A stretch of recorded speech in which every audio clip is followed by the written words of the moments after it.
То рафт рақобатҳо дар Лигаи Ҷавонони Тоҷикистон пешсаф миёни футболбозони то 18-сола пуршиддат мегардад.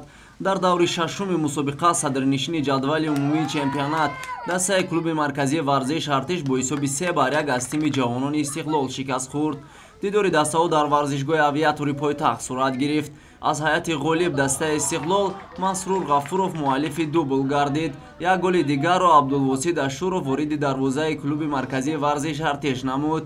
голи ягонаи клуби марказии варзиши Артишро сарвони даста Абдували Набизода зад. инчунин дар ҷараёни дидор бозингари дастаи Истиқлол Муҳаммаҷон Назиров пас аз дарёфти баргаи дуюми зард аз майдон ронда шуд. бо ҳамин натиҷаи 3-1 рақобати дастаҳои ҷавонони Истиқлол ва клуби марказии варзиши Артиш дар лигаи пешсаф ба суди Истиқлол ба анҷом расид. ин пирӯзӣ барои дастаи мазкур чорумин ба ҳисоб меравад. ҷавонони клуби марказии варзиши Артиш ба шикасти дуюми худ рӯбарӯ гардиданд. пас аз ин пирӯзӣ дастаи Истиқлол ба садри ҷадвал баромад. клуби марказии варзиши Артиш аз зинаи аввал то зинаи сеюм поён фаромад.